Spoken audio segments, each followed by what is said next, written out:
ఏది ఎలా జరగాలో అలాగే జరుగుతుంది. దానిని నువ్వు అంగీకరించలేక ఆలోచించి నీకు నువ్వే ఎన్నో సమస్యలను, ఎంతో ఒత్తిడిని, నీ మనసులో అలజడిని ఏర్పరచుకుంటూ ఉన్నావు.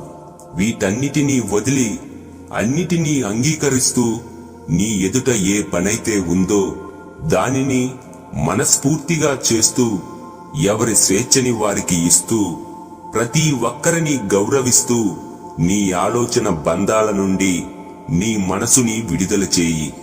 ఏది జరిగినా అది నీ మంచికే జరుగుతుంది.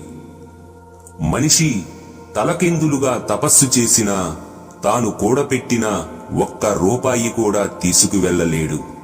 కాని నువ్వు పరులకు సాయం చేసిన పుణ్యం మొత్తం నీ వెంబడే వస్తుంది. అదే మనిషికి నిజమైన సంపద. ఆ సంపదే నీ భవిష్యత్తు జీవితానికి, రాబోయే జన్మకి మంచి పునాదిగా మారుతుంది.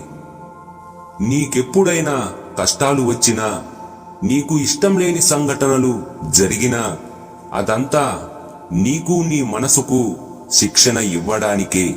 నువ్వు మరణించిన తరువాత ఏదైతే నీతో వస్తుందో దానిని పవిత్రం చేయడానికి, దానిని మార్గంలో పెట్టడానికే భగవంతుడు చేసే సంకల్పమే కాని నీ మీద ఇష్టం లేక కాదు, నిన్ను బాధ పెట్టాలని కాదు. బంగారాన్ని మంటల్లో వేసి ఎలా పవిత్రం చేస్తారో అలా నిన్ను ఎక్కువ పవిత్రం చేయడానికే భగవంతుడు అలా చేస్తున్నాడు. కారణమనేది లేకుండా ఈ లోకంలో ఏదీ జరగదు. ప్రతి దానికి ఒక కారణం ఉంటుంది. మానవుడు ఇప్పుడు అనుభవిస్తున్న బాధలు, సుఖాలు పూర్వజన్మం యొక్క కర్మ ఫలితాలే కారణం. ఈ లోకంలో ప్రతి జీవి జన్మం వెనుక ఒక కారణం ఉంది. ఆ జీవి అంతకు ముందు చేసిన కర్మ ఫలితాలే. చెడు కర్మలకు ఫలితం పాపం. పాపానికి కలిగే కర్మ దుఃఖాన్ని అనుభవించాలి. మంచి కర్మకు ఫలితం పుణ్యం. పుణ్యానికి కలిగే కర్మ సుఖాన్ని అనుభవించాలి. వీటిని అనుభవించడానికే ప్రతి జీవి జన్మ తీసుకుంటుంది.